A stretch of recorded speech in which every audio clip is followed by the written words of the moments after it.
All right, another video book review. This one is for Salem's Lot by Stephen King, an author that I, thoroughly enjoy. His as everyone else really does as well. Let me move that a bit. All right, so he is an author that is known for a bunch of different works. What I've read of his has been the entirety of The Dark Tower, 11/22/63, and The Stand, and maybe something else in there. But really, I haven't read too much of Stephen King, just less than 10 books, really, or around 10 books. And I was really looking forward to this one. I've had it on my library wait list for months now, and so many people want this book and want to read this book. It's a classic in the horror genre and in Stephen King's bibliography, so I was really excited for it. And upon reading it, what struck me wasn't the skill he has with horror, which everyone knows he does have it, but I haven't read too many of his horror entries, right? And man, it's there in spades. It made me jump even a few times. And like my wife comes in and like I'm reading it at night and she comes in and I'm just super invested in the book and reading this scary scene and I jump almost out of my skin, it feels like. So he does get me in that.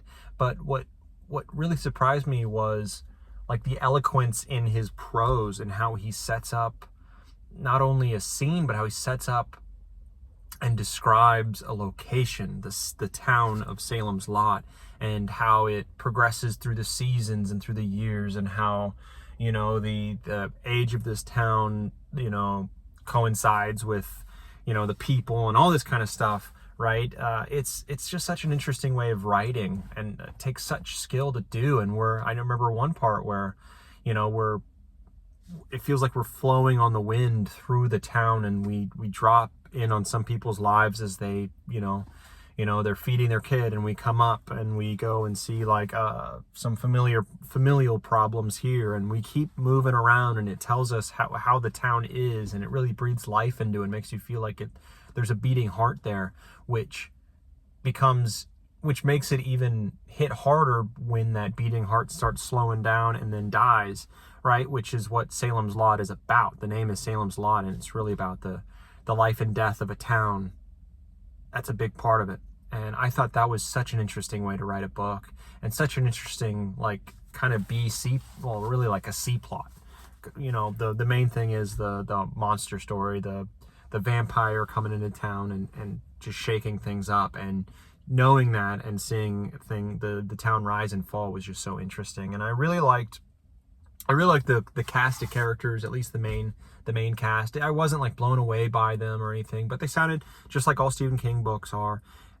Everyone's speaking and it sounds natural, and it sounds not supernatural. That's not the right term, maybe, especially if they're together, but apart, incredibly natural how people speak. But they aren't the most they don't stand out the most, the characters, right? They aren't emblazoned on my mind like a Roland is, or an Eddie, or someone like that, right? It's a bit different, right? It's different.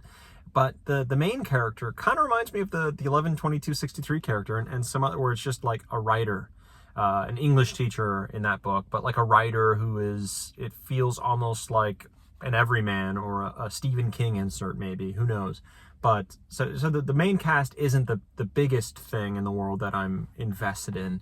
It not really at all, but the relationships are there enough for me to care. But the big thing is not really the characters, like I said. It's the town itself, and how it descends from a normal small town where everyone knows each other's names and backstories and all this, to what it turns out to be at the end. And that was just a really, really interesting, unique read. So I enjoyed that aspect. And again, the horror is awesome. Like the horror part of it. I'm not a big horror movie kind of guy. I never have been. But the way that it's how he writes it, and how you just get sucked into a scene, and you feel yourself getting absolutely sucked further and further until something happens, and then the wild rush of oh my god, right, is just great. The tension there, the incredibly tense nature of it just is, there's nothing else like it, really. The only thing that gets close with that amount of tension, right, is I don't know, like a battle scene or something in a fantasy book or any other book where someone's life is on the line, but it doesn't happen as often as in like a horror book where this is happening all the time, and you feel that dread, and in some ways existential dread, right? And it just is so rough. So I really like that aspect. It's not what I'm looking for in every book, but it is great in these one-off books here and there. And I think Stephen King, as everyone has figured out long ago, is kind of the main guy to go for that. So I am excited that I enjoy that kind of stuff. And those parts in the Dark Tower, because the Dark Tower does have some incredibly tense, horrific moments, and he definitely uses that skill in there. And I really like those parts are emblazoned on my mind. And that happened in this book too. So it's really good. It's really good. It's not, I'm not saying it's the best book I ever read, but it is great at what it does, and what it does the whole book. So you're not, there's no slow part in the middle where you're, kind of meandering or something. No, it's full on, this is what we're going into, and we're watching a steady decline in this town and the people and the characters, and it's wild.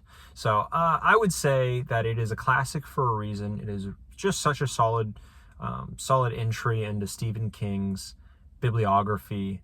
He has no misses for me yet. I know there are misses. From Mike's book reviews, he has listed some misses, and The Talisman is a huge one. And I don't think I'm going to go super deep into Stephen King like that. Like, I'll just read the really good ones and move on from there. But I'm excited that things are of that quality to read. It's exciting to read a book and know it's going to be a banger, instead of like who knows if this is going to be good or not. So anyways, the book is great. Read it, give it a shot. I'd give it an 8.4 out of 10. 8.4 out of 10. Does everything just correct. Maybe the characters are a bit weak, but other than that, it's solid. 8.4. Give it a read. Do yourself a favor. And on to the next book.